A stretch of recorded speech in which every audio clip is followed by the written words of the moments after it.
Peão solitário chega na primeira festa do peão de boiadeiro de Barretos, com sede de vingança, e toda a cidade vai descobrir as injustiças do passado e o amor que floresceu entre uma linda herdeira filha de fazendeiro e um forasteiro misterioso.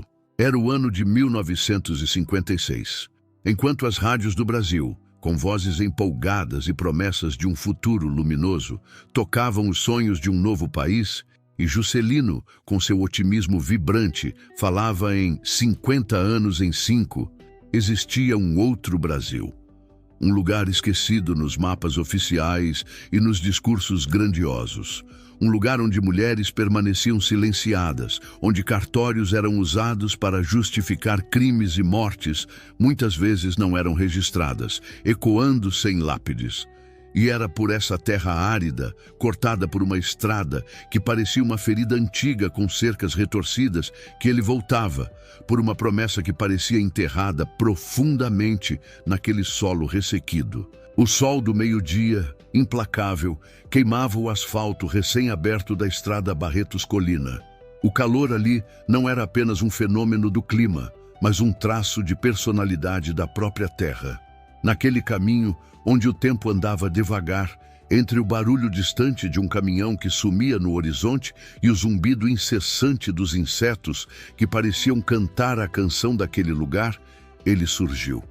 Cavalgava sozinho, montado num cavalo magro, de um castanho escuro, sem arreios chamativos e sem alforjes carregados. A mochila amarrada às costas era pequena demais para carregar tudo o que ele trazia por dentro. Seu chapéu antigo cobria os olhos, lançando uma sombra misteriosa sobre seu rosto. Seu nome ninguém sabia. E talvez naquele momento nem importasse tanto. Havia algo naquele homem que não pedia passagem, impunha presença. Ele cruzava aquele pedaço do mundo como quem já pertencia a ele. E o corpo curvado sobre a sela falava mais do que qualquer frase pronta. Vinha com uma calma que não se escolhe, se herda. Mais à frente, uma caminhonete com os pneus mergulhados na poeira fina estava parada à beira da estrada, com o capô aberto e uma nuvem de fumaça escapando, feito uma alma em desespero buscando liberdade.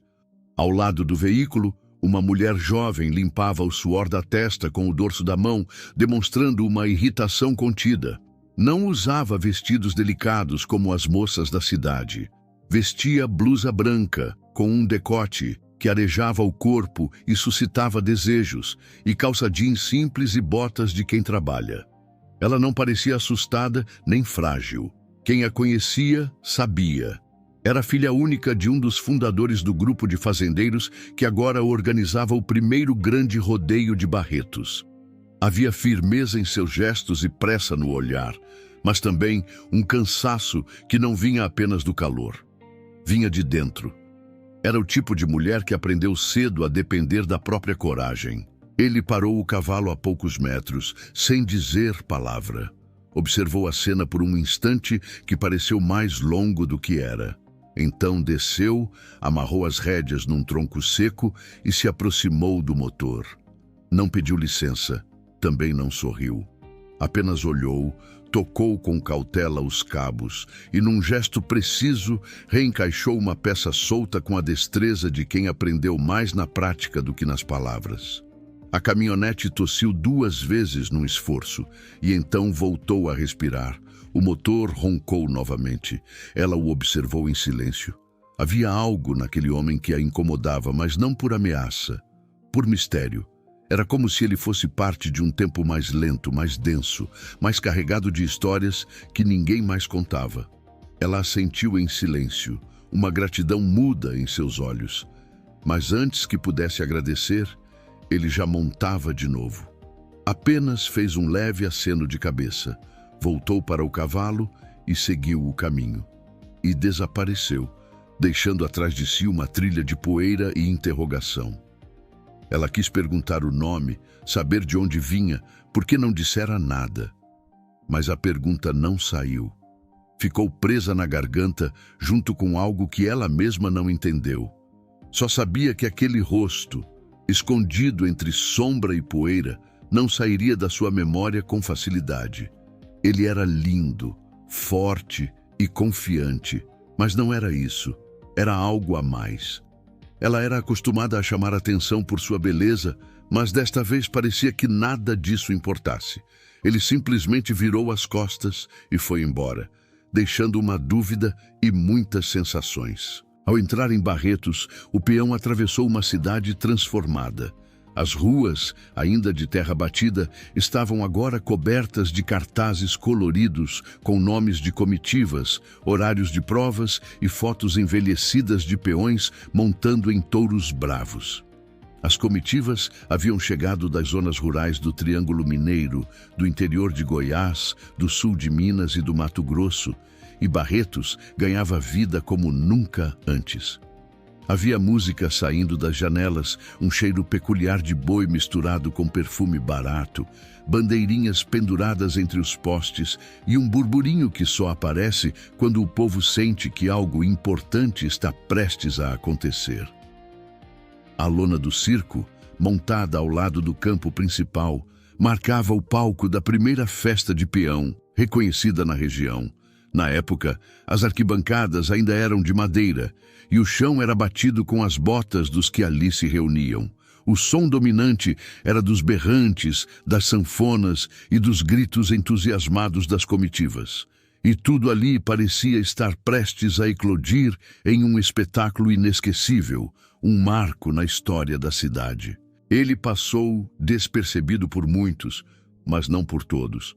Na calada de uma viela estreita de paralelepípedos, onde as sombras da tarde se alongavam, o forasteiro desmontou diante de uma casa antiga, com paredes tortas que pareciam contar segredos e um cheiro persistente de fumo impregnado no ar.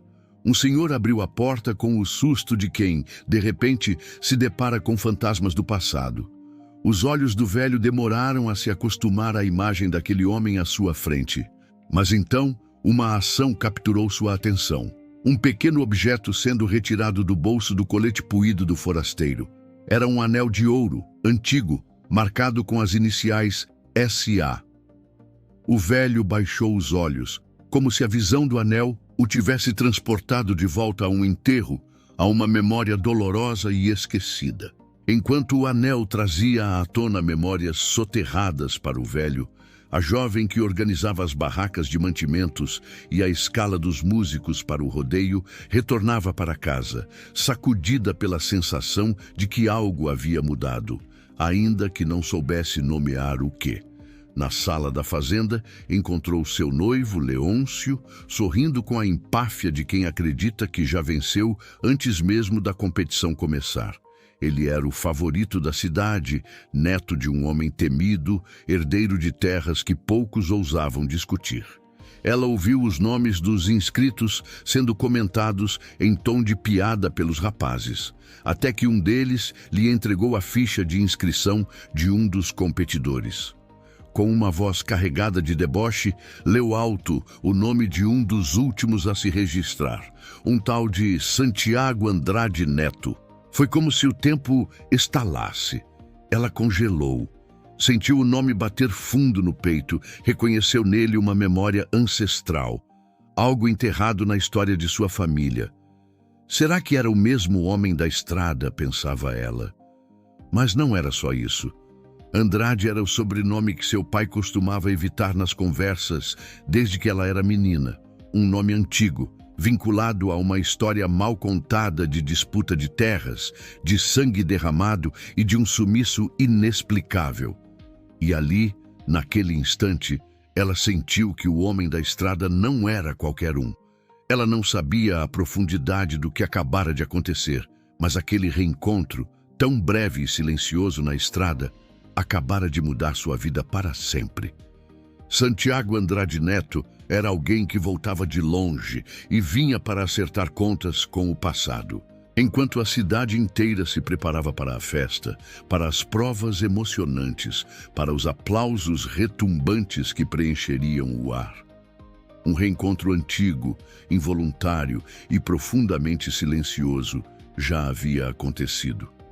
Não era apenas um encontro entre duas pessoas, mas entre duas histórias que agora estavam destinadas a se entrelaçar numa explosão emocional que o público jamais esqueceria. A primeira festa do peão de boiadeiro de Barretos tomava forma, não apenas como um evento, mas como uma promessa. A lona já tremulava ao vento seco do interior, dançando um ritmo de expectativa. Era agosto de 1956, e homens de chapéu estreito e olhar largo, carregando histórias em suas poucas palavras, chegavam de todo canto do Brasil para montar touros bravos e, na dor do corpo, provar quem mandava na alma. No coração de Barretos, bem antes de se ouvir o primeiro berrante ou o galope apressado das comitivas, havia um movimento invisível que mantinha tudo em pé. Uma força discreta, muitas vezes ignorada, mas sem a qual nada funcionaria. Nos bastidores, enquanto as comitivas armavam acampamentos improvisados entre tabelas rabiscadas a lápis e folhas voando com o vento, uma mulher cuidava dos detalhes. Helena passava entre barracas e anotações sem levantar muito a voz, mas com uma presença que impunha respeito. Era ali, entre vozes masculinas que se sobrepunham, que Helena organizava o rodeio. Não apenas como ajudante, mas como o eixo silencioso de um evento inteiro. Ela conhecia cada nome da lista, cada fornecedor atrasado, cada peão que dormia sob lona emprestada. Sabia onde faltava luz, onde sobrou ração, onde a cerca cedeu com a chuva da semana passada. Era ela quem coordenava a escala dos tropeiros, a lista dos músicos para o baile de sábado e a entrega dos panfletos no centro da cidade. E ainda assim, era chamada apenas de a filha do Alfredo, como se sua competência fosse gentileza e sua presença um favor. Era também filha única de Alfredo Vasconcelos, fazendeiro respeitado, conhecido por sua elegância nos almoços de domingo e por seus silêncios oportunos que guardavam segredos. Helena nunca fora preparada para assumir nada. Cresceu ouvindo que seu papel era casar com alguém forte, alguém como Leôncio. Ela cresceu dentro daquela estrutura de comando rural, onde as mulheres podiam olhar, servir e sorrir, mas jamais decidir. E mesmo assim, ela estava ali, decidindo. Com postura firme, olhar direto e uma calma herdada de quem aprendeu a sobreviver calando a voz, mas nunca o pensamento. Entre os que orbitavam o centro da arena, havia um nome que se repetia com naturalidade quase ofensiva.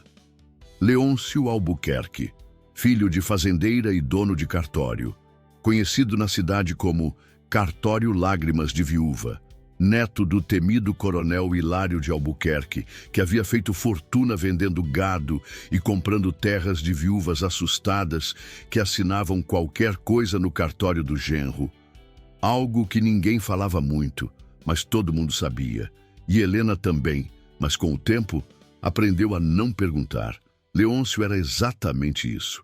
Forte, admirado, barulhento, campeão de montaria, era o rosto estampado nos cartazes, o nome anunciado com entusiasmo nos microfones e o campeão incontestável das edições passadas. Tinha o carisma de quem domina a fala e a crueldade de quem nunca foi contrariado. Era o tipo de homem que encantava em público e tocava o terror no privado. E por isso mesmo era o noivo escolhido. A aliança, o futuro casamento, a união entre famílias, tudo selado como se ainda estivéssemos num tempo em que terra valia mais que desejo. E talvez estivéssemos. Leôncio chegava ao rodeio como o nome mais anunciado. As crianças gritavam por ele, os locutores o tratavam como lenda viva. Ele sorria com um canto de arrogância nos olhos. Sabia que naquela arena era rei. E naquele noivado, imperador. Na manhã seguinte à chegada do peão misterioso, os organizadores do rodeio começaram a receber as inscrições dos competidores uma a uma. No centro da lona, a mesa de inscrições foi montada com um caixote, um livro grosso e um tinteiro manchado. Os peões se enfileiravam com suas cédulas e seus sonhos. Era ali que os nomes viravam história. Um balcão improvisado, uma prancheta, um livro de folhas amareladas e sempre presente, Leôncio, sorrindo com os lábios e afiando a língua. Ele lia os nomes com ironia, zombava dos apelidos, dos sotaques e fazia piada com os que se inscreviam pela primeira vez. Era a arena antes da arena, onde os julgamentos não dependiam de touros, mas de pedigree. E foi ali que, pela primeira vez, os três nomes da história se encontraram. Foi então que ele apareceu. O homem que vinha da estrada, montado em silêncio, sem anunciar chegada, nem carregar sobrenome que abrisse portas. Usava a mesma roupa da véspera, o mesmo olhar contido, o mesmo corpo calado. Helena passou com uma prancheta, conferindo as inscrições. O noivo, sentado na beirada da mesa, divertia-se lendo os nomes em voz alta. Quando viu o peão misterioso, seu sorriso murchou por um segundo. Só o suficiente para Helena perceber. Ele estava de pé, em silêncio, esperando a vez. Aproximou-se da mesa e, quando chegou a sua vez, escreveu seu nome com letra firme e antiga. Até o capataz que recolhia os nomes ficou impressionado. Antônio Santiago Andrade, escrito em letras de convite de casamento perfeitas, impecáveis. Ao ouvir o sobrenome, Leôncio parou por um instante, algo que roçou a memória e atiçou o orgulho. Aquilo soava familiar e incômodo. Ele riu com escárnio abafado, tentando cobrir a verdade. Leôncio afirmou que aquele era nome de gente enterrada, que ninguém com aquele sobrenome ganhava mais nada naquela cidade, e que Santiago era nome vencido. Mas o homem não reagiu. O peão solitário respondeu com silêncio, virou as costas e seguiu seu caminho. Apenas colocou a mão no bolso do colete e segurou algo, como quem se ancora em uma memória. Ele levou a mão ao peito, botando o anel preso ao dedo, um aro de ouro grosso, com as iniciais gravadas no tempo. Não o mostrava, mas ele estava ali, presente, pesado. Então, como se aquele gesto tivesse acendido um clarão dentro da memória coletiva, uma senhora que observava a cena da lateral da fila estremeceu. Era pequena, curvada, vestida com roupa preta e lenço na cabeça, envolta em um xale bordado que cheirava a cânfora e terra. Suas mãos enrugaram ainda mais sobre o cabo da bengala. Caminhou devagar até o peão, olhou para o anel como quem vê um fantasma e, sem pedir licença, segurou-lhe a mão com delicadeza.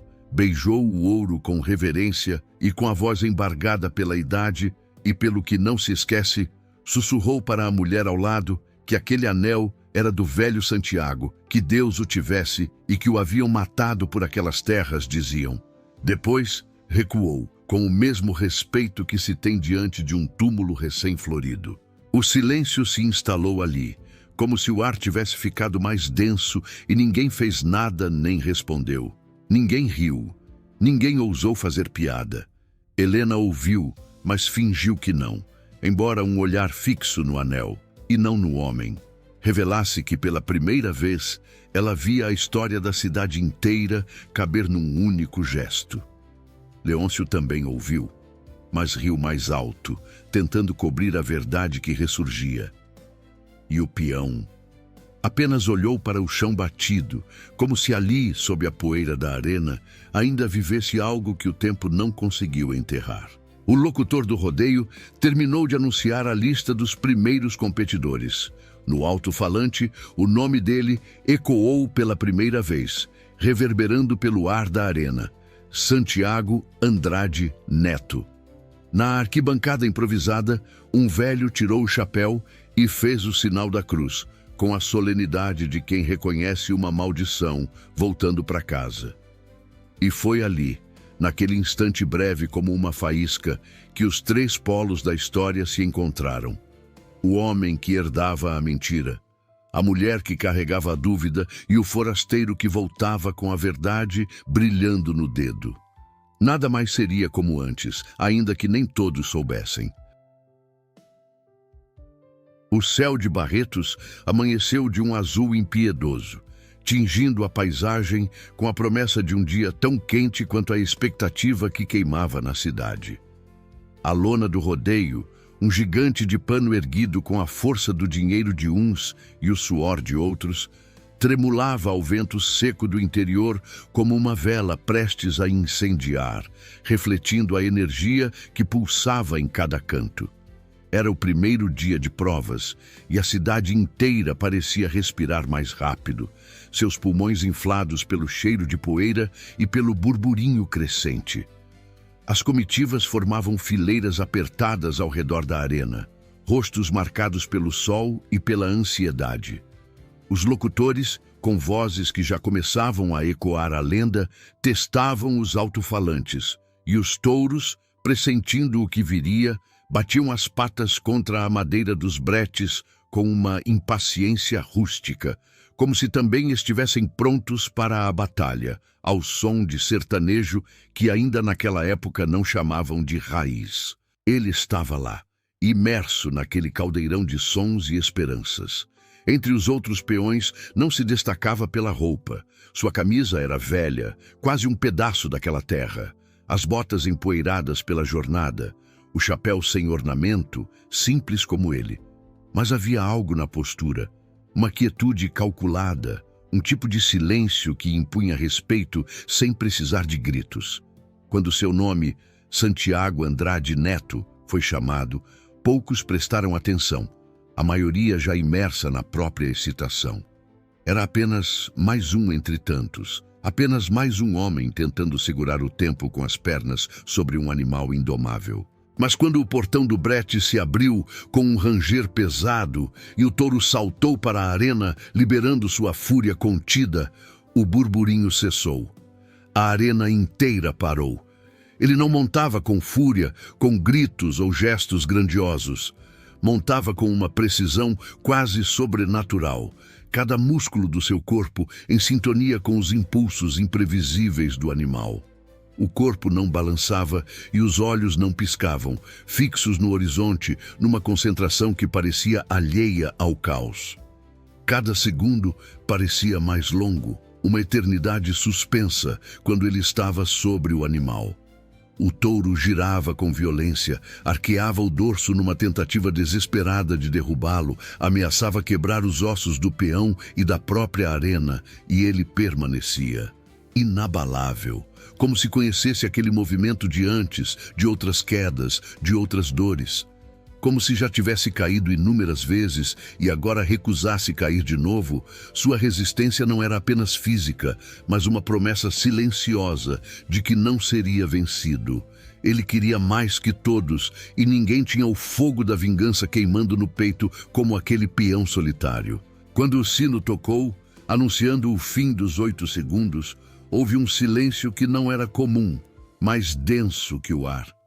Foi um silêncio de espanto e admiração. O público não sabia se aplaudia ou se gritava, ou se apenas observava, hipnotizado.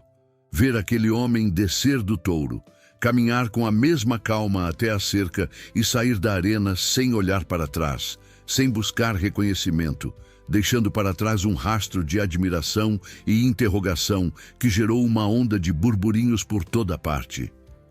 Na lateral da arena, Helena viu tudo quase sem respirar e agora perdia o fôlego. O cronograma de tarefas ainda em suas mãos e a prancheta apertada contra o peito como um gesto involuntário de contenção, mas o olhar fixo nele, acompanhando cada movimento daquele homem silencioso. Havia algo naquele jeito contido que a feria por dentro, uma emoção que ela ainda não conseguia nomear, mas que a tocava profundamente. E pela primeira vez em muito tempo, ela esqueceu de checar os horários dos músicos, completamente absorta no mistério que ele representava. Horas depois, enquanto o barulho do rodeio ainda ecoava pela cidade, como um último suspiro da tarde, e os sinos da matriz anunciavam o fim da tarde, tingindo o céu de tons alaranjados, ele se dirigiu a uma casa antiga de esquina. Suas paredes eram gastas pelo tempo, as cores desbotadas pela poeira, e um letreiro pintado à mão, quase ilegível, anunciava: Primeiro tabelionato de notas, Barretos. Mas na boca do povo, o nome que sussurravam era outro, carregado de histórias amargas. Cartório, lágrimas de viúva. Ali, segundo diziam em tom de lenda urbana, muitas mulheres assinavam o que não queriam, forçados pela necessidade ou pela ameaça, e muitas mulheres saíam sem saber o que tinham perdido, além do marido sumido, matado ou morrido, despojadas de suas terras e esperanças. Era o tipo de lugar onde terra mudava de dono por pressão, onde registros sumiam como folhas ao vento, sem deixar rastros, alimentando o passado sombrio da região.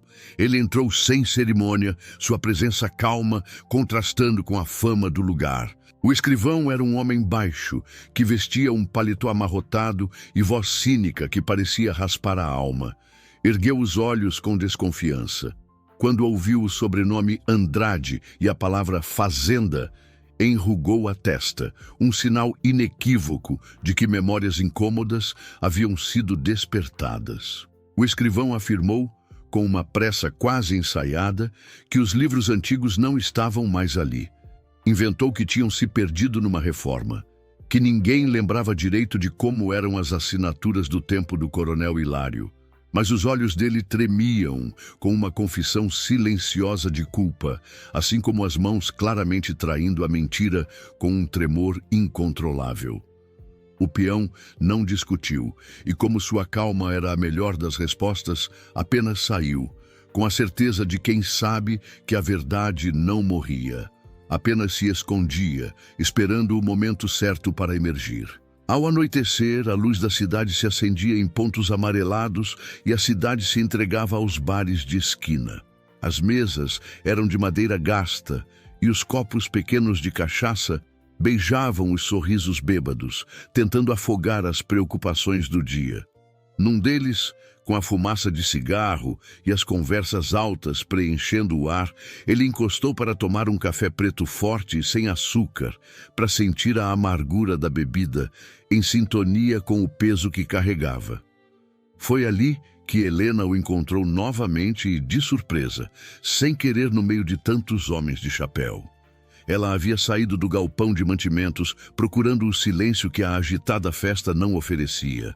Ao vê-lo, hesitou por um breve instante, num misto de curiosidade e apreensão, mas se aproximou impulsionada por uma força que não compreendia. Ficaram os dois de pé, como se o banco entre eles fosse desnecessário, uma barreira invisível, mas presente.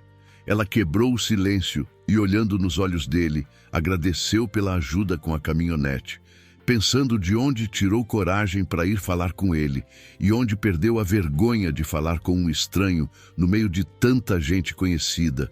Mas o desejo era maior e continuou conversando. Falou sobre a prova e como ele foi bem, um comentário que se perdeu na intensidade do momento. Ele assentiu, um gesto breve de reconhecimento. Foi quando alguém chamou Helena e, sem dizer nada, se despediram com um olhar e um sorriso. Fazia muitos anos que ele não sorria. Enquanto a noite avançava, o escrivão do cartório, sozinho no prédio silencioso, acendeu uma vela, sua chama tremeluzindo nas paredes. Abriu uma gaveta oculta, onde estava um segredo guardado por muitos anos. Dentro, um livro antigo, encadernado em couro, com letras apagadas pelo tempo, quase ilegíveis, repousava entre papéis amarelados. Ele o encarou em silêncio, com o conhecimento do passado pesando em seu olhar. Trancou a gaveta novamente, com o gesto de quem sabe que o passado se esconde por um tempo, mas vai inevitavelmente bater à porta. E quem batia na porta não era qualquer um, não tinha como saber o que ele seria capaz de fazer. Com promessas de calor intenso, começava o segundo dia do rodeio com poeira que se levantava a cada passo e o barulho incessante da festa que embalava a cidade. O sol, ainda em ascensão, já aquecia a lona principal, prometendo um dia de provas e adrenalina. As comitivas tomavam café nas barracas improvisadas, compartilhando histórias e expectativas, enquanto os alto-falantes anunciavam em voz alta os horários das montarias que agitariam a arena. Os comerciantes sorriam com os bolsos cheios, cada venda um novo sorriso, sentindo a prosperidade temporária que a festa trazia naquele Brasil de incertezas econômicas e a promessa de um futuro que não chegava nunca. Mas, sob essa euforia contagiante, nem tudo que crescia na cidade era alegria ou entusiasmo. Uma tensão subterrânea começava a se manifestar. Helena percebia isso, uma sensação incômoda que se aninhava em seu peito. As palavras do noivo, Leôncio, antes envoltas em um charme sedutor e uma falsa segurança que a confortava, agora vinham pesadas, com um gosto amargo de imposição.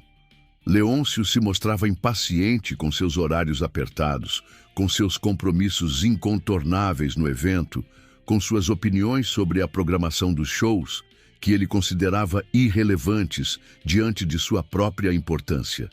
Era como se, a cada frase ou ideia que Helena expressava, ele tentasse lembrá-la, com o tom de voz, com o olhar cortante que lançava sobre ela, de qual era o seu lugar na hierarquia invisível daquele mundo. Ela tentava ignorar, tentava não transformar aquilo em mais do que era, um simples desentendimento.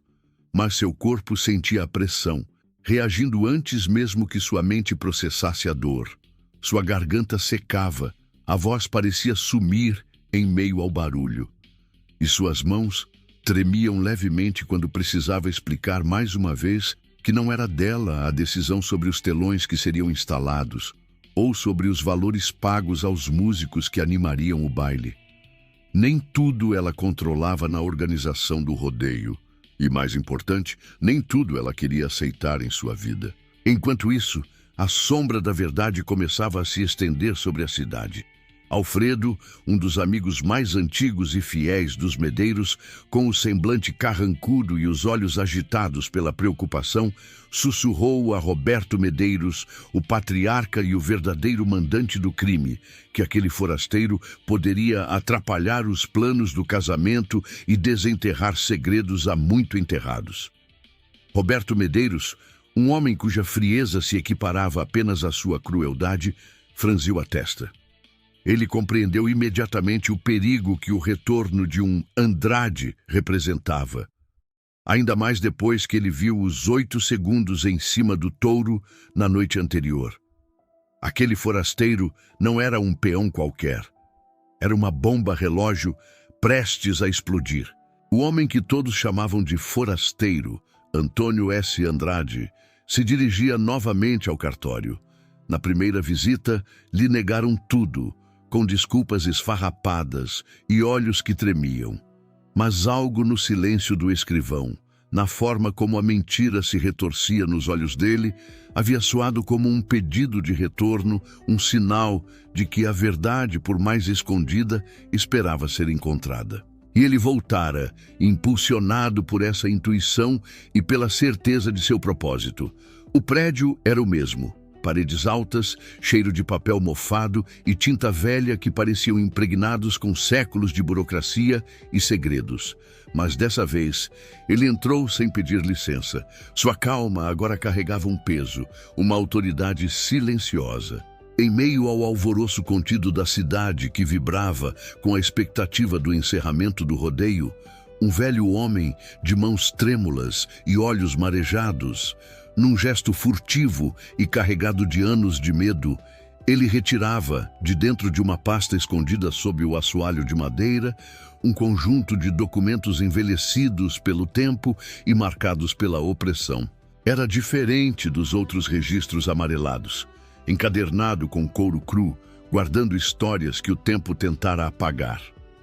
O escrivão hesitou, um tremor visível em suas mãos, mas não impediu que ele se aproximasse, sua própria culpa o paralisando.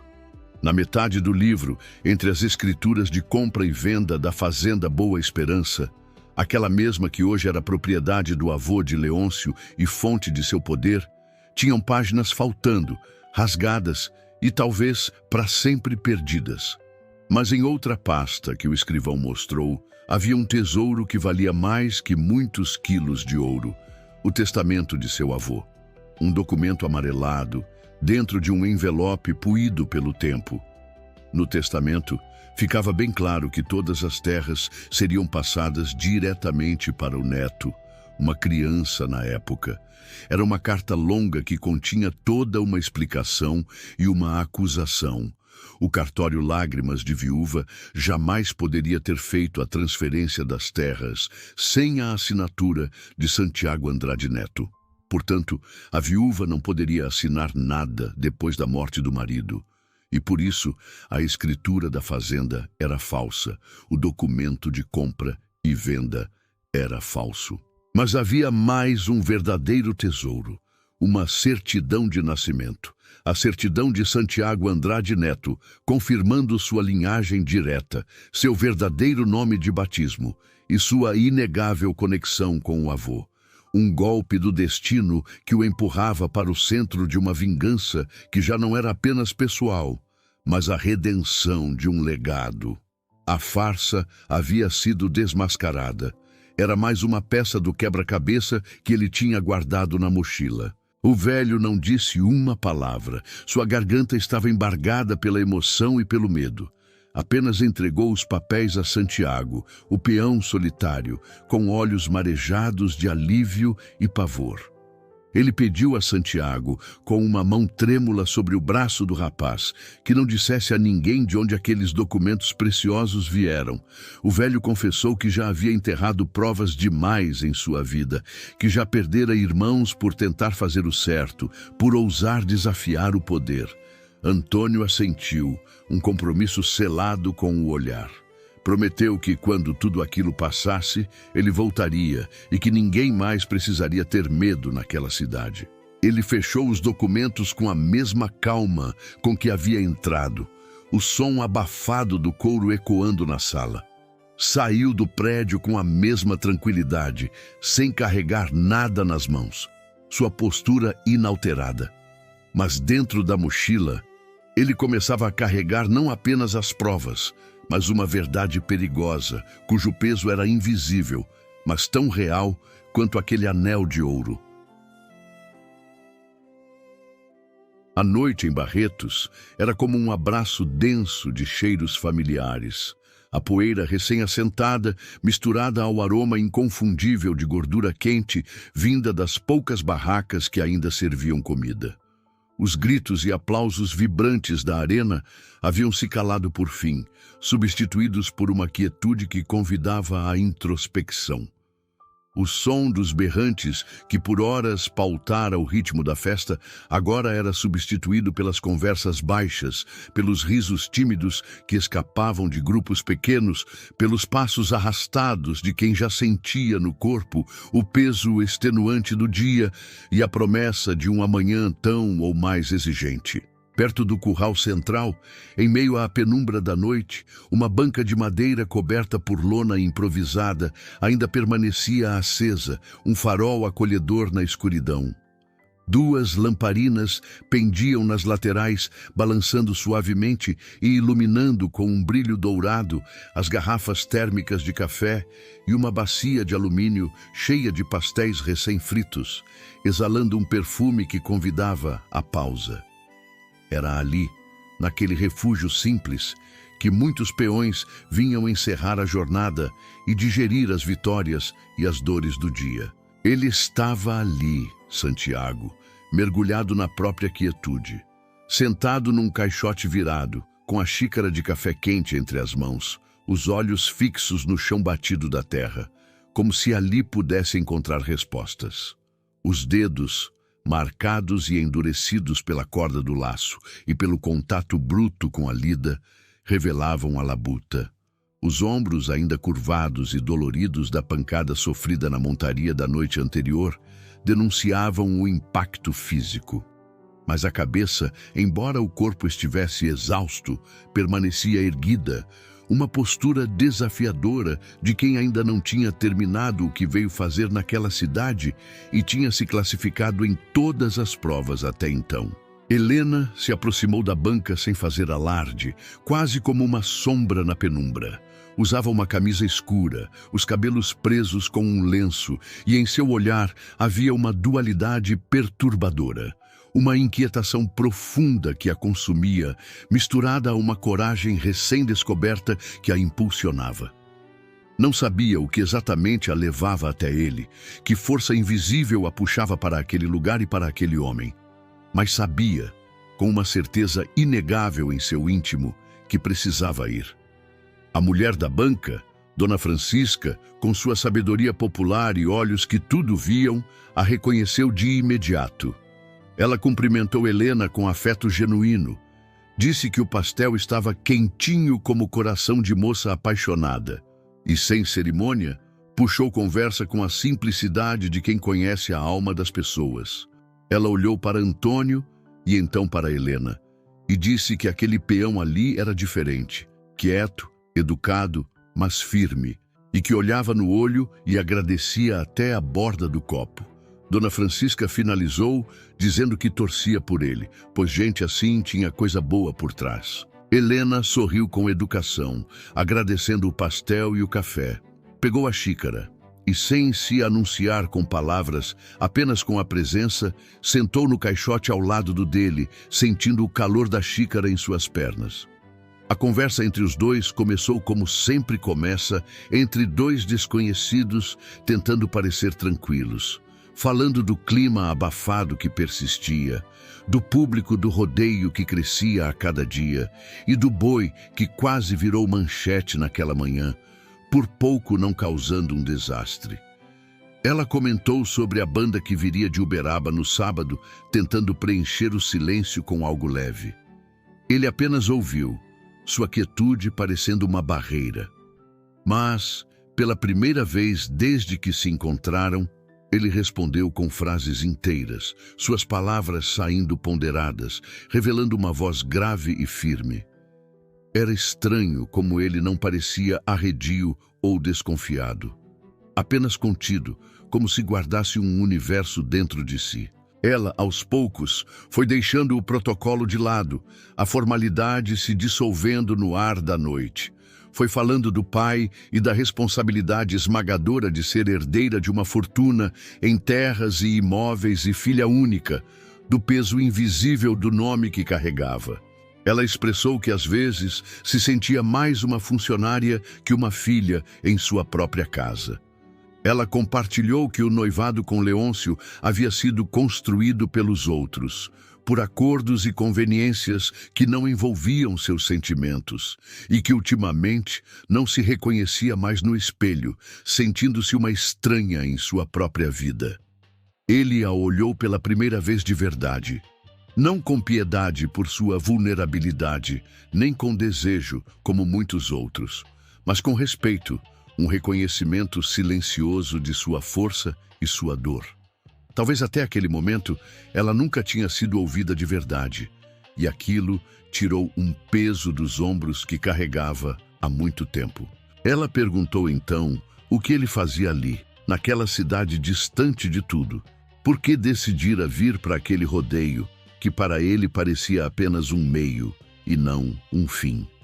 Ele hesitou, as palavras presas na garganta por um instante. Ele disse que queria vencer, que o prêmio seria útil para seus planos e que a montaria era o que sabia fazer de melhor. Mas ela insistiu, seus olhos fixos nos dele, vendo além das respostas superficiais. Ela argumentou que ele não parecia um homem atrás de fama ou dinheiro fácil, e que havia outro motivo, algo mais profundo e pesado em seus olhos.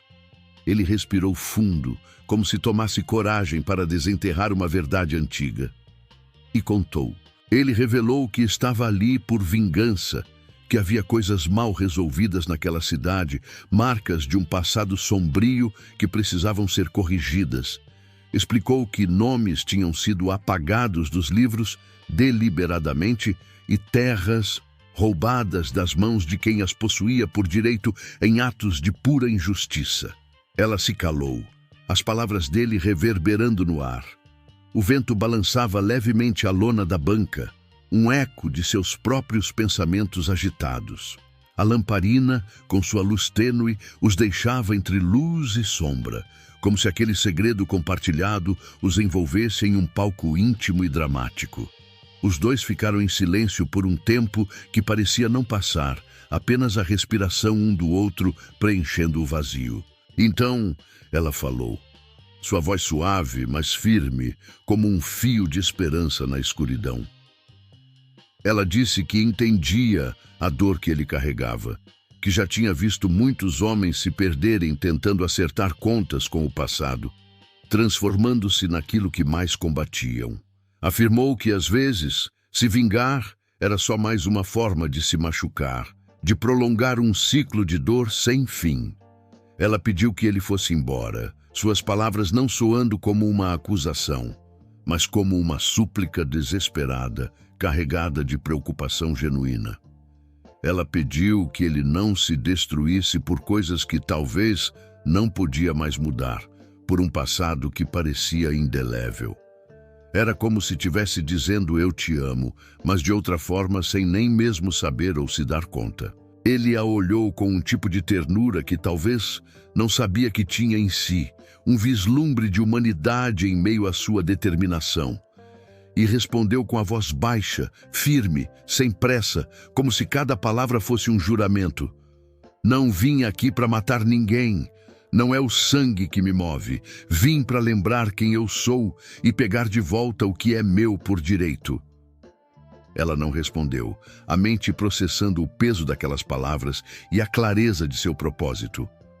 Mas algo nela cedeu, como se uma porta tivesse se aberto dentro de sua alma, revelando um novo caminho. Ou talvez, como se ela já soubesse, com uma estranha certeza, que não conseguiria mais fechá-la, por mais que tentasse. Uma conexão havia sido estabelecida. Eles se olhavam e sabiam que algo estava acontecendo e nada mais seria como antes. Sentindo atração e vontade de se entregar ali mesmo, Helena terminou o café e se despediu, sabendo que se ficasse ali mais alguns instantes, não ia conseguir segurar suas vontades. Voltou para o camarote da família e lá estava Leôncio, embriagado e descontrolado. Chamava Helena aos berros, cercado por amigos igualmente bêbados que riam de suas humilhações. Ele ordenou que ela buscasse uma cerveja e gritou quando ela não obedeceu. Ele a chamou de mimada, depois de ingrata diante de todos. Em seguida, declarou que se ela não servia nem para uma tarefa tão simples, não serviria para mais nada em sua vida. As pessoas em volta fingiam não ouvir, os olhares desviados, mas o constrangimento se espalhava como uma mancha escura. Helena olhou para ele com um misto complexo de pena por sua fraqueza e raiva pela humilhação. Virou as costas sem responder, sem lhe dar a satisfação de uma reação. Saiu dali com passos duros, cada um deles uma declaração de liberdade, tentando respirar o ar limpo, longe daquele ambiente sufocante.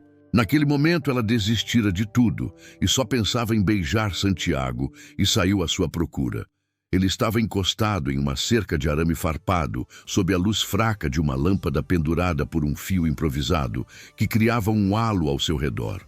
O rosto ainda marcado pela luta árdua do dia, mas o olhar mais leve, mais sereno. Como se algo nele já tivesse se resolvido por dentro, uma paz conquistada após a revelação da verdade. Ela parou diante dele, incapaz de formular uma única palavra, e então ele estendeu a mão e deu um passo à frente. E ali, sem promessas verbais, sem declarações grandiosas, sem precisar nomear o que sentiam, os dois se beijaram, um beijo que selou mais do que um amor.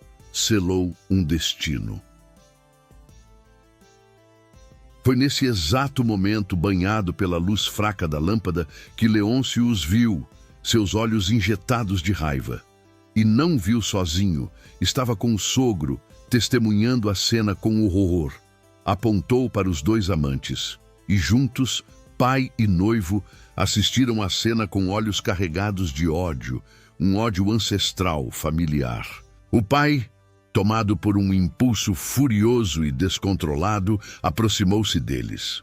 Ele proferiu que aquilo era uma vergonha para a família, que sua filha estava se jogando nos braços de um criminoso, um forasteiro sem nome. Ele afirmou que não permitiria que o nome da família, tão zelado por gerações, fosse arrastado pela lama por uma paixão passageira. Helena não recuou. Pela primeira vez em sua vida, ela falou com a voz firme de quem não ia mais aceitar o que sempre aceitaram por ela, de quem se recusava a ser uma peça em um jogo de poder. Ela declarou que não era um bem de família, nem uma ponte entre fazendas, um objeto de barganha. Afirmou que tinha sentimentos próprios, que não amava o noivo, que não suportava mais ser mandada calar. E, com a força de uma mulher liberta, confessou em alto e bom som, para o espanto de todos, que estava apaixonada. O pai empalideceu, as palavras dela atingindo-o como um choque. Ele, em fúria, ordenou aos capangas que levassem a filha embora imediatamente, sem hesitação. Ele declarou que daria um jeito no rapaz, uma ameaça velada e cruel, e garantiu que até o amanhecer tudo aquilo estaria resolvido, que a verdade seria novamente enterrada. Helena ainda tentou resistir. Debateu-se, mas foi arrastada pelos braços dos capangas. Gritava o nome de Santiago, chorava com desespero, chutava o chão e o ar na vã tentativa de se libertar. Enquanto Santiago, cercado pelos capangas armados, permanecia parado, sua figura uma rocha em meio à tormenta. O coração acelerado em seu peito, mas os olhos fixos, como se já soubesse que aquele momento viria, que sua luta não terminaria sem um último e brutal confronto. Mas o pai já virava de costas, sua figura se afastando na escuridão.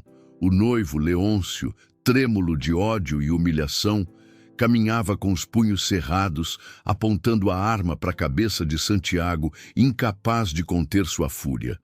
Helena, gritando o nome de Santiago, era jogada brutalmente dentro do carro, seus gritos se perdendo na noite. Na beira da arena, atrás de uma barraca de lona, Dona Francisca, a mulher do café e dos pastéis, observava em silêncio, sua figura discreta na penumbra. Ninguém a via, ninguém notava sua presença. Mas ela ouvira tudo, cada palavra da confissão, cada grito de Helena, cada ameaça, e no coração simples daquela mulher, uma decisão nascia, uma faísca de coragem que poderia mudar o destino de todos. A caminhonete parte, levantando poeira e desaparecendo na escuridão, levando Helena para um destino incerto. Os capangas cercam o peão, suas sombras alongadas pela lâmpada solitária. Um deles carrega uma arma, o outro um pedaço de pau. Será que ele vai sobreviver a essa noite brutal? Ou vai terminar como o avô, morto por dizer a verdade?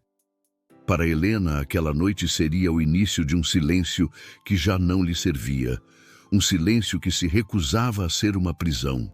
No caminho de volta para casa, apertada e prisioneira entre os dois capangas musculosos no banco de trás da caminhonete que cortava a escuridão da estrada de terra, ela mantinha os olhos fixos e vidrados na janela lateral. Não chorava, não derramava uma lágrima sequer. Já havia passado da fase do pranto desesperado, da dor crua que escorre pelos olhos. O que havia agora era algo mais sólido, mais resiliente, como uma parede erguida por dentro de sua alma, uma fortificação silenciosa. O coração latejava no compasso doloroso da injustiça que acabara de testemunhar e vivenciar, e a mente, entre os clarões vívidos da memória, repetia incessantemente o beijo proibido, o olhar profundo do peão que a havia libertado. O noivo, Leôncio, ao lado, bufava com raiva contida, seus lábios crispados, com as mãos crispadas sobre os joelhos, apertando-os com força, como se o fato de ter sido rejeitado o tornasse ainda mais proprietário dela, como se a posse fosse a única forma de recuperar seu orgulho ferido. Quando chegaram à fazenda, a noite já era densa e as luzes da casa pareciam sombrias. ela foi levada diretamente para dentro, arrastada como uma filha que cometeu uma desonra pública e irreparável, um ato de traição. Não havia voz que a ouvisse, ninguém que a socorresse, nem gesto que a defendesse das acusações. O pai ordenou, com uma voz de trovão, que trancassem as portas da casa, selando seu destino. Ele declarou que ninguém mais falaria com ela, que estaria isolada, até que voltasse a agir como mulher de família, obediente e submissa. E enquanto a voz dele ecoava pelo salão da fazenda, misturando autoridade patriarcal e humilhação cruel, ela sentia, no centro do peito, uma força antiga emergindo. Uma força que sempre esteve ali, sufocada entre as etiquetas sociais, as bênçãos de domingo e os vestidos de chita passados a ferro, mas que agora, finalmente, ousava despertar. Do outro lado da cidade, no mesmo instante em que Helena era aprisionada, ele, Santiago, ainda estava cercado. A escuridão do campo engolia os vultos ameaçadores dos homens que o encurralavam, armados e perigosos. Mas ele permanecia em pé, uma figura ereta contra a violência iminente. As mãos não tremiam, firmes e calejadas. O corpo, embora exausto pelas provas de montaria, mantinha a firmeza. E foi esse controle inabalável de sua própria fúria, não o golpe desesperado, não a fuga covarde, que fez os agressores hesitarem por um breve momento, confusos.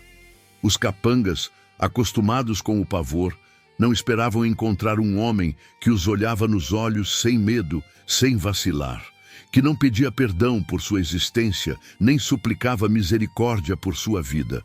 Um homem que sabia e aceitava com dignidade que poderia morrer ali mesmo, naquele campo esquecido, mas morreria como o neto de Santiago Andrade, com a honra e o nome recuperados, e não como um fantasma sem nome, sem passado. Ele sabia quem eram. Reconhecia a forma de agir, o cheiro de impunidade. Um deles cheirava a pinga e, curiosamente, a medo, uma fraqueza que tentava mascarar com a agressividade. Outro tremia o queixo, nervoso, revelando a inexperiência ou a covardia. Ele sabia que podia derrubar todos ali, um por um, sem suar. Tinha a força bruta de quem trabalhava na lida, tinha a raiva acumulada de anos de injustiça. Tinha motivo de sobra para revidar. E por dentro tinha um tipo de ódio antigo, um rancor que aprendera a controlar, a transformar em disciplina ao longo dos anos. A luta começou e ele já sabia que iria vencer. Com um golpe rápido, tirou a arma de um dos capangas e bateu nos outros dois agressores, rápido, seco, com a precisão de quem sabia exatamente onde acertar. Um deles caiu com o nariz partido, jorrando sangue. O outro, atordoado e assustado, largou o facão que empunhava e fugiu sem olhar para trás. O peão olhou para os que ainda estavam ali, com a disposição já em dúvida. Um olhar que continha o passado e o futuro, a ameaça e a promessa. E poderia ter avançado. Poderia ter dado um fim àquela situação ali mesmo, com a força de seus próprios punhos. Mas não avançou. Foi ali que decidiu. Uma escolha consciente, forjada na dor e na sabedoria. Se terminasse a briga e surrasse todos, se deixasse os corpos dos agressores no chão, em vez do seu, seria ele o problema. O estranho, o forasteiro, o desordeiro, o culpado. No mundo do rodeio e das aparências, onde a fama e o status ditavam as regras, o primeiro a reagir, o primeiro a revidar com força era sempre o errado, o bode expiatório. E ele não podia ser o errado, não agora que a verdade de seu avô estava prestes a vir à tona. Então, olhando nos olhos dos que ainda estavam ali, disse: essa briga não é de vocês, e eu não quero matar nem machucar ninguém. Vão embora enquanto é tempo. Meu problema não é com vocês. Nesse meio tempo, um velho peão que todos respeitavam chegou com a turma do deixa disso e a briga se dissipou. O peão solitário, em silêncio e com educação, se retirou com a calma e sabedoria que carregava naqueles anos de solidão. Os rumores abafados que se espalhavam como pólvora seca. Briga atrás do curral, sussurravam nas padarias. Forasteiro envolvido, comentavam nos mercados. Mas foi ele quem provocou?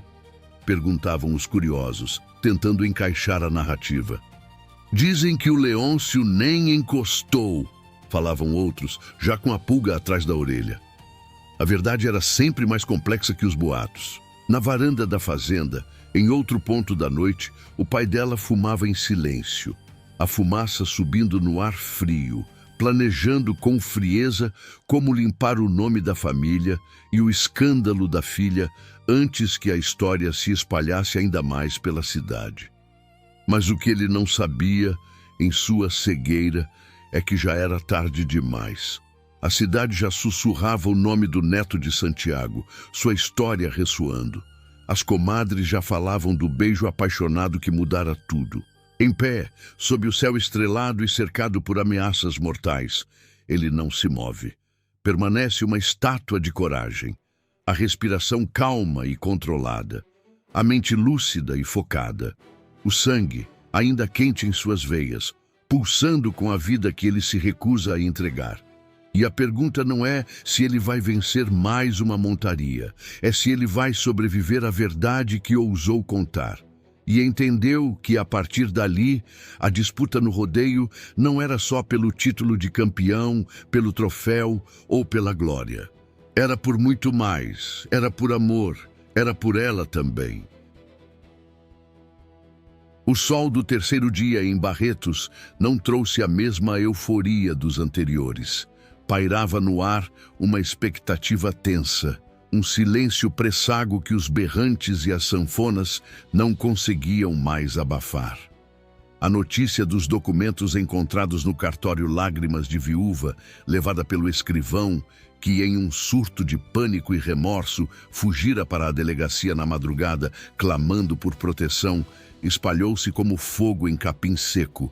O nome Santiago Andrade Neto agora ecoava não apenas nas montarias, mas nas rodas de conversa, nas ruas empoeiradas, carregado do peso de uma verdade que ninguém mais podia ignorar. Era o dia em que tudo iria mudar. E naquele ano decisivo de 1956, mudaria mesmo, de uma forma que ninguém poderia prever. A festa do peão de boiadeiro iria entrar para a história. A arquibancada improvisada, que rangiam sob o peso da multidão, já estava lotada antes do meio-dia. Rostos ansiosos, olhares curiosos, cochichos preenchiam o ar.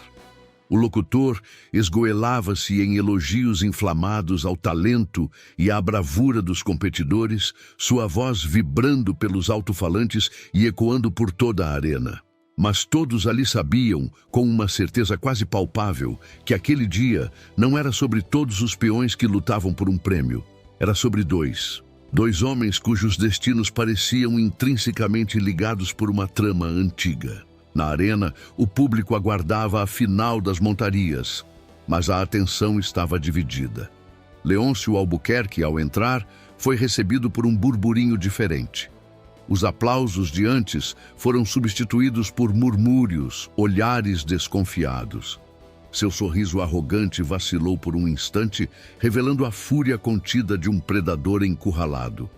Roberto Medeiros, o patriarca, observava das arquibancadas. Seu rosto outrora impassível, agora marcado por uma ansiedade quase visível. Helena, no entanto, não estava na mesa de organização. Havia passado a noite em claro, não com os papéis do rodeio, mas com os documentos que Santiago lhe mostrara. O testamento do avô dele, a certidão de nascimento, as provas irrefutáveis da fraude. Seu coração, antes dividido entre a lealdade familiar e uma crescente aversão a Leôncio, agora pulsava com uma clareza avassaladora. A coragem que sempre a definira se unia à indignação. Seu pai, Alfredo, havia se fechado em seu escritório, a vergonha e o medo estampados em cada traço de seu rosto. Do outro lado, numa quietude que contrastava com a grandiosidade de Leôncio, estava o homem que ninguém chamava pelo nome completo. Para a maioria, era apenas o forasteiro. O peão solitário de fala curta, mas de olhar longo, que parecia ver além do presente. Aquele que havia chegado em Barretos com uma mochila surrada, um cavalo cansado e um anel de ouro escondido no bolso, guardado como um tesouro e um fardo. Poucos ali sabiam de onde ele vinha e menos ainda sabiam quem ele realmente era, ou por que ele estava ali, naquela terra tão marcada por segredos. Mas algo nele, em sua postura e em seu silêncio, causava um desconforto diferente, uma estranha perturbação. Como se, mesmo sem palavras, sua presença dissesse ao mundo e a todos que ousavam ouvi-lo. Havia algo errado ali e ele viera corrigir. A prova do touro bravo seria decisiva, o ápice daquele dia, capaz de selar destinos. O animal escolhido para a montaria final, um dos mais temidos da temporada, conhecido por sua fúria e força brutais, já havia derrubado 4 peões em menos de 4 segundos, cada queda um aviso de seu poder. Era uma força indomável da natureza, uma explosão de músculos e instinto selvagem, quase um demônio de chifres. Um touro que não se montava por vaidade ou por esporte, se montava por coragem extrema ou por puro desespero. Leôncio foi o primeiro a encarar a fera. Subiu no brete sorrindo, um sorriso largo e confiante. Saudou o público com a certeza de quem acredita já ter vencido, como se a vitória fosse seu direito inato. Seus movimentos eram seguros, sua expressão teatral, calculada para impressionar. Mas bastaram 6 segundos e meio para que o corpo do campeão fosse lançado ao chão da arena como um boneco de pano, sem controle, aterrissando com um baque seco.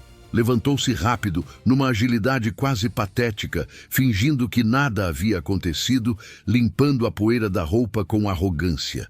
A arquibancada, dividida entre aplausos por hábito e suspiros de alívio, aplaudiu por inércia, por costume. Mas não por convicção genuína. Algo havia se quebrado na imagem do invencível. Então, foi a vez dele, Santiago, o peão solitário que não distribuía sorrisos largos, nem cumprimentos efusivos, que não pedia aplausos, nem avisava quando chegava, mas que todos paravam para ver sua beleza e presença. Quando subiu no touro, o silêncio se espalhou de forma involuntária por toda a arena, pesado e expectante. Era como se todos ali, mesmo os que não sabiam absolutamente nada sobre ele ou sua história, percebessem que estavam prestes a ver algo diferente, algo além da competição. Ele montou como quem sabia o que fazia, como se aquele animal feroz fosse uma extensão de sua própria alma. Como quem não apenas treinou em currais distantes, mas viveu cada partícula da dor que aquela arena simbolizava. Uma dor que era sua e da qual ele não fugia. Seus olhos não procuraram as arquibancadas lotadas. A busca por reconhecimento era insignificante. Procuraram o céu opaco de Barretos, o mesmo céu que tinha visto anos antes, quando ainda era criança e não sabia o que significava perder pai, mãe, avós, terra e nome, uma perda que o marcou para sempre. Rezou para Nossa Senhora, pediu bênção e cerrou os dentes. Seus olhos encontraram os de Leôncio por um breve segundo. Um confronto silencioso de 2 eras, de 2 justiças. O portão do brete abriu com um estrondo. E o touro saltou para a arena como um raio cortando a tarde, uma explosão de fúria e músculos. Girou em círculos selvagens, arqueou o corpo com violência, ameaçou o chão com as patas, testou os limites da carne e do osso, buscando derrubá-lo a qualquer custo. Mas ele resistia com uma leveza surpreendente e com uma firmeza inabalável. Santiago montou não para vencer o animal, mas para honrar um legado. Cada segundo sobre o touro era uma declaração de força, uma recusa em ser quebrado, um eco da resiliência de seu avô. Cada segundo sobre o animal parecia mais longo do que o anterior, uma eternidade em que a vida e a morte se encontravam. Cada movimento dele, mais exato do que o último, uma dança calculada de sobrevivência. Ele queria mais que os outros. Ele queria mais que todos, queria mais que o touro. Quando o sino tocou, marcando o fim da montaria, ninguém reagiu de imediato. Um silêncio atordoado pairou, a multidão processando o que acabara de testemunhar. Apenas quando ele desceu do touro em silêncio e caminhou até a cerca com os passos lentos e pesados de quem carrega um mundo inteiro nas costas, uma vida de lutas e perdas, é que o público entendeu verdadeiramente o que havia visto. Uma salva de palmas irrompeu com o narrador, indo à loucura no microfone, com uma reverência genuína à bravura e à técnica que testemunharam. Os peões mais velhos, figuras rudes e sábias, assentiram com a cabeça, um reconhecimento tácito. As crianças, com olhos arregalados, se perguntavam quem era aquele homem que havia desafiado a lenda. E os organizadores do rodeio, antes tão certos de seus favoritos e do controle da narrativa, trocavam olhares silenciosos e preocupados, como quem pressente que a história não está mais sob seu domínio, que algo maior havia sido despertado. Helena assistia a tudo da lateral da arena, entre a lona poída e as pilastras de madeira, seu corpo rígido, o coração apertado no peito. Os olhos também estavam úmidos por uma emoção que ela ainda não sabia nomear.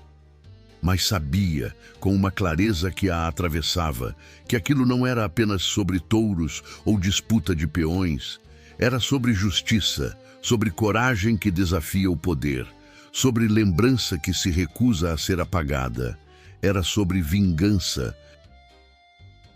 Foi então que ela respirou fundo e decidiu agir.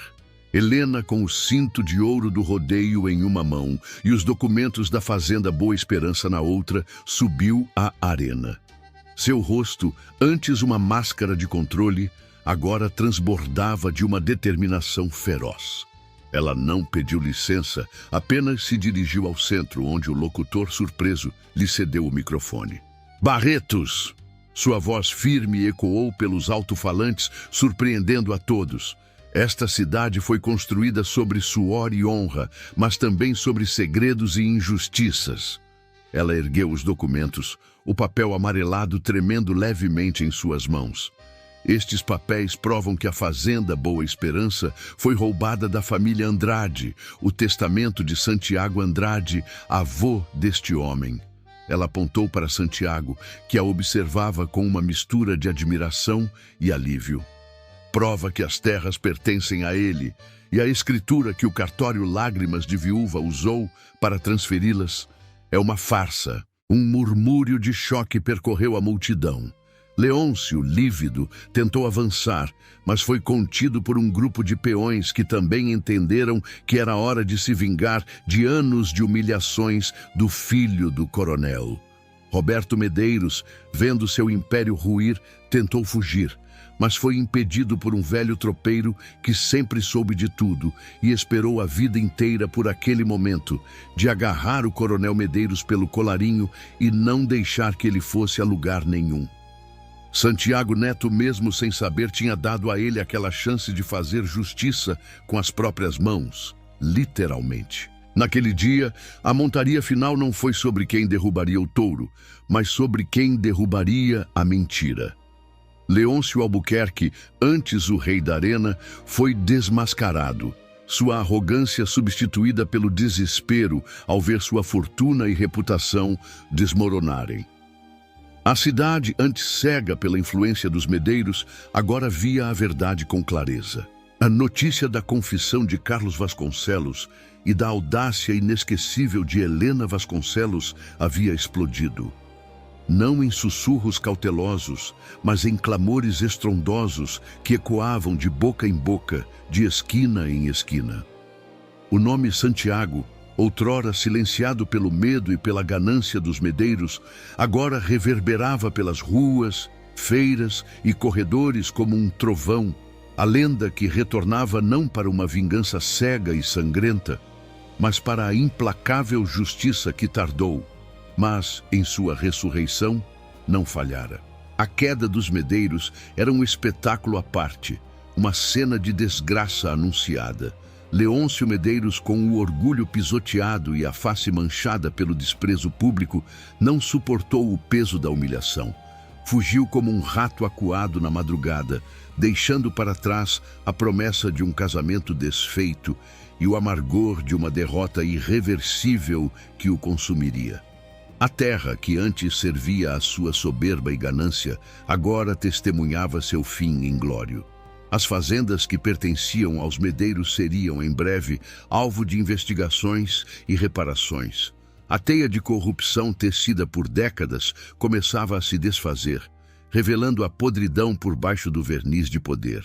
Carlos Vasconcelos, o patriarca que outrora controlava vidas e terras, um homem confrontado com suas escolhas. Nos dias que se seguiram, ele se viu sozinho, sem o apoio dos agora desmoralizados Medeiros e com a própria consciência o corroendo por dentro. Longe da influência corruptora do poder, ele começou, dolorosamente, a reconhecer a gravidade de seus erros, não apenas contra a memória de Santiago Andrade, mas contra a própria vida de sua filha e sua felicidade. As consequências de suas ações eram visíveis na desilusão de Helena, e o isolamento que ele próprio impôs à filha agora se virava contra ele, em uma solidão que o forçava à introspecção. Era um sofrimento silencioso, um purgatório particular, mas que abria uma fresta para a possibilidade de uma redenção futura. Ele se recolheria, observando de longe o renascimento que ajudara a sufocar, um coadjuvante em sua própria tragédia e na vitória dos outros. Nos meses que se seguiram, a justiça, embora lenta, finalmente prevaleceu. Os bens de Leôncio e Roberto Medeiros foram confiscados para indenizar as vítimas de anos de fraude, e o cartório Lágrimas de Viúva foi lacrado, seu nome se tornando um lembrete sombrio de uma era de opressão. E Helena Vasconcelos, uma fênix renascida das cinzas da submissão e da resignação, caminhava decidida pela estrada de terra que levava à boa esperança. Ela não levava mais as correntes invisíveis de um sobrenome imposto, nem as amarras sufocantes de um destino traçado por outros. Carregava consigo apenas o cinto de ouro, agora não um mero troféu de rodeio, mas o símbolo flamejante de uma escolha que custara tudo o que ela conhecia, mas lhe dera a si mesma sua verdadeira essência. Seu passo era leve, impulsionado por uma energia nova. Seu coração batia livre, impulsionado pelo desejo incontrolável de encontrar não apenas o homem que a havia despertado para o amor e a coragem, mas a si mesma, a mulher que por tempo demais havia aprendido a calar e a se esconder. A fazenda Boa Esperança, antes marcada pelo abandono e pela dor de um passado roubado, agora pulsava com a promessa de um recomeço, um lar para a justiça. Santiago Andrade Neto, com as mãos calejadas, não apenas plantava sementes na terra. Ele fincava ali as raízes profundas de uma nova vida, de um legado restaurado. Graças à coragem de Dona Francisca, que correra incansavelmente naquela noite fatídica, e à intervenção discreta, mas eficaz, de alguns poucos homens de bem na cidade, Santiago havia sobrevivido ao ataque dos capangas de Carlos Vasconcelos. Ele não era um agricultor paciente, mas um guerreiro que reconstruía seu império ancestral, sua honra, com cada pedaço de madeira reerguido, cada telha ajustada.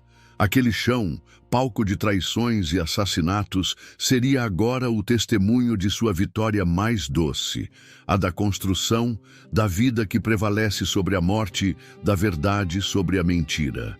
Helena o viu ali, de joelhos na terra, suado, real, em meio à reconstrução de seu destino. E a represa de emoções que ambos haviam contido por tanto tempo se rompeu com a força de uma cachoeira. Ele não se virou por vê-la.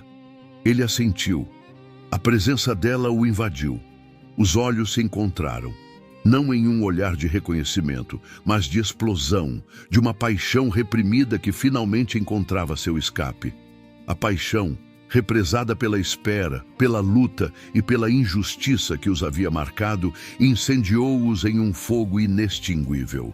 Helena deu o primeiro passo, a respiração presa na garganta por uma emoção avassaladora, e Santiago a puxou para si com uma força ancestral, como se estivesse puxando a si mesmo de volta à vida.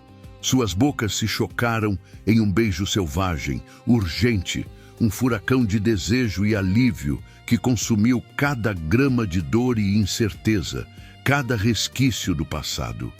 Era o beijo da conquista, da liberdade finalmente alcançada, da promessa de uma vida inteira que se iniciava ali, sob o sol de Barretos, com a bênção de um amor verdadeiro. Naquela mesma noite, a Fazenda Boa Esperança, agora o lar do amor renascido e da justiça restaurada, reverberou com a melodia de dois corpos que se buscavam com a fúria e a delicadeza de almas unidas pelo destino. Não houve pudor, não houve espera. Em um ato de entrega total, de paixão crua e libertadora, Santiago e Helena consumaram o amor que havia desafiado todas as adversidades, todas as barreiras impostas pela sociedade e pela ganância. Cada toque, cada suspiro, cada gemido era um hino à vida, a verdade que os unia, a felicidade que os vilões jamais seriam capazes de roubar, pois nascia de algo inquebrável. A vingança para Santiago não foi derramamento de sangue ou violência, mas a mais doce e completa das vitórias. A de amar e ser amado livremente em sua própria terra, com sua honra restaurada e seu nome reerguido. No dia seguinte, o aroma de café recém-passado se misturava ao cheiro da terra úmida, fecundada pela promessa de um novo começo. Santiago Andrade Neto, de botas e sorriso aberto, ajeitava a sela de seu cavalo, preparando-se para um dia de trabalho e de vida plena. Helena Vasconcelos desceu a varanda, os cabelos soltos ao vento, os olhos brilhando com a luz serena de quem finalmente está em seu lugar no mundo, livre e feliz. Seus olhares se cruzaram e, naquele instante, o mundo exterior desapareceu, reduzido a uma mera paisagem. Havia a certeza inabalável de que haviam vencido.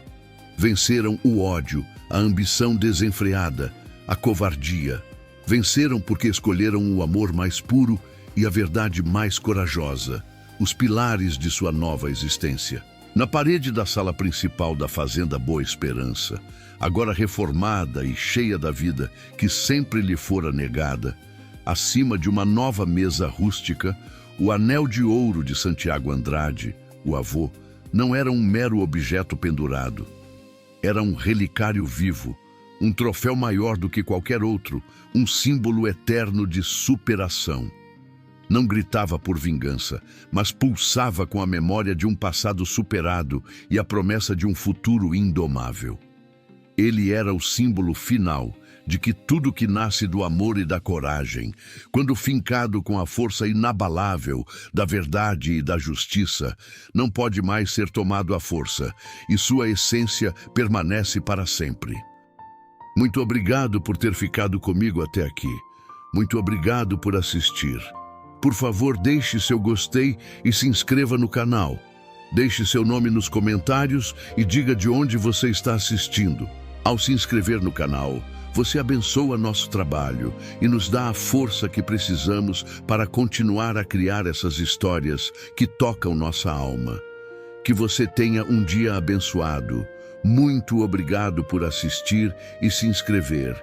E fique com Deus.